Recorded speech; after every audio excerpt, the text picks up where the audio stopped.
Hey everyone, how are you all? Hope you all are fine at home. This is Shivani Mishra welcoming you all in my channel Blossom Chemistry Classes. Today we will prepare empirical and molecular formula. What these are? First we will learn empirical formula. Empirical formula represents the simplest whole number ratio of various atoms present in a compound.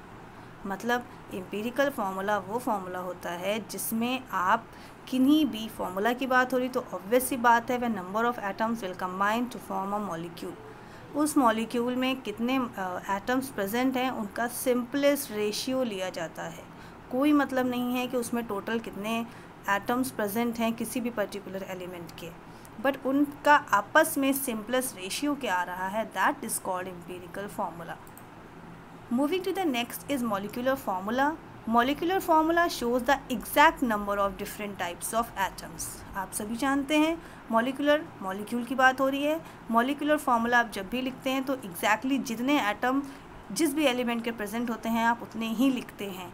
तो अगर exact atom आप लिख रहे हैं atoms के तो that will show the molecular formula. Here is the example. I have taken two compounds, butane and octane. Butane is C4H10. C4H10 is the molecular formula of butane. But what about the empirical formula?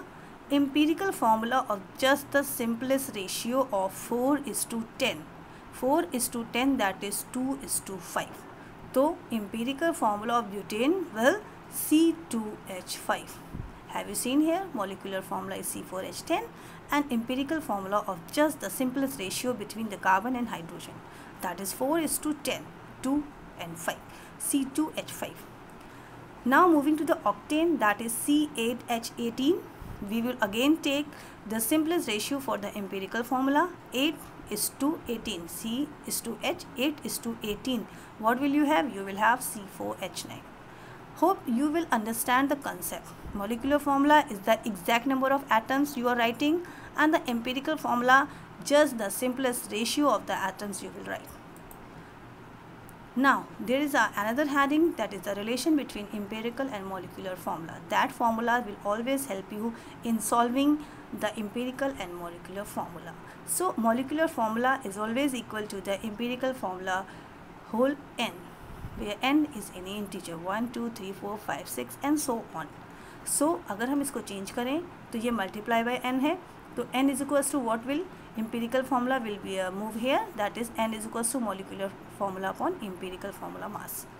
When we will divide molecular mass to the empirical formula mass, we will have the number that what we have to put it here. Okay, for this purpose I have taken a question.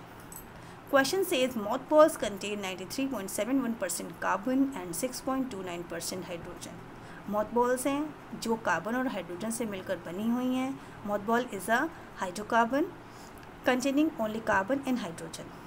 Molecular mass you have given in the question, that is if its molecular mass is 128 gram per mole, calculate its molecular formula. आपको मास दिया गया है, molecular formula पूछा है, तो molecular mass आपको दिया है, सिंपल सा फॉर्मूला है. आपको एम्पिरिकल मास या एम्पिरिकल फार्मूला अगर मालूम है तो आप इजीली उसे फाइंड आउट कर सकते हैं. सो जो मॉलिक्यूलर मास और एम्पिरिकल मास के क्वेश्चंस होंगे उनके लिए आप सिंपल एक टेबल का फॉर्मेशन करेंगे as I did. Have you seen hair?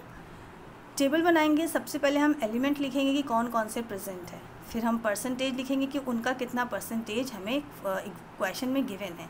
तो element we have two elements, carbon and hydrogen.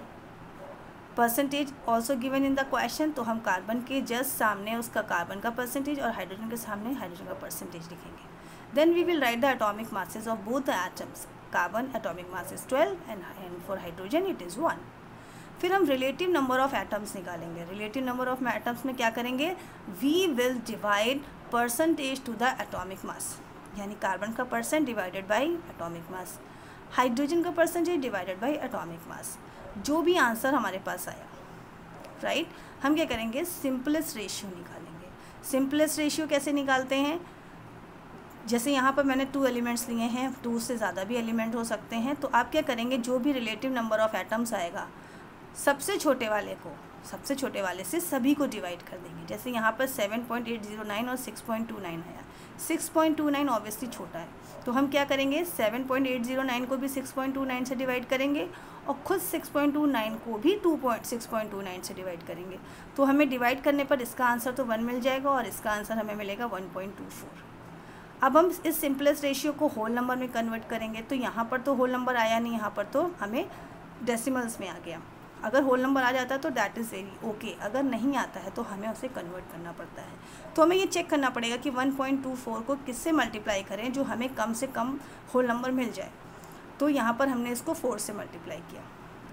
4 से मल्टीप्लाई करने पर हमें आंसर मिल रहा है 5। हमने इसको 4 से मल्टीप्लाई किया, इसलिए हमें इसको भी 4 से मल्टीप्लाई करना पड़ेगा, राइट। जिस नंबर से हम किसी एक को मल्टीप्लाई करेंगे उसी से हमको दूसरे को मल्टीप्लाई करना पड़ेगा। तो हमारे पास कार्बन के एटम आ जाएंगे 5 और हाइड्रोजन के एटम आ जाएंगे 4। ये सिंपलेस्ट रेशियो आया, आपको मिल गया ना, सिंपलेस्ट होल नंबर रेशियो। तो सिंपलेस्ट रेशियो आप किस में यूज़ करते हैं, एम्पिरिकल फार्मूला में। आपको एम्पिरिकल फार्मूला क्या मिल गया, C5H4, C5H4, ठीक। फार्मूला आपने देखा था कि मॉलिक्यूलर फार्मूला इज इक्वल्स होता है ना C5H4 होल n। तो हम इस C5H4 से एम्पिरिकल फार्मूला का मास निकाल लेंगे। Carbon 12 into 5 that is 60 and H1 1 into 4 that is 4, total is 64। तो एम्पिरिकल फार्मूला मास आ गया 64। मॉलिक्यूलर फार्मूला मास आपको यहाँ गिवन है 128। हम n निकाल लेंगे। n फाइंड आउट करने के लिए क्या करेंगे, molecular formula mass upon empirical formula mass 128 upon 64, answer आ गया 3। यानी हम एम्पिरिकल फार्मूला में यहाँ पर लिख देंगे 3, राइट। आपका मॉलिक्यूलर फार्मूला क्या आ जाएगा, C10H8, sorry, that will not 3, that will be 2, that's why यहाँ पर n की जगह आप 2 लेंगे, make the corrections, that will be 2, right। तो n 2 आ जाएगा, यानी कि 5 into 2 that is 10, 4 into 2 that is C10H8, right. ये एक करेक्शन मैं डिस्क्रिप्शन बॉक्स में मेंशन कर दूँगी, so please ignore it. So all about this video, thank you so much. Please आप इस तरह के क्वेश्चंस और करने की कोशिश करिए, और अगर आपको आ जाते हैं, नहीं आते हैं, कोई क्वेश्चन में प्रॉब्लम हुई तो प्लीज़ मुझे कमेंट करके बताइए, so that I can help you. Subscribe the channel, like and share the video. Thank you so much children.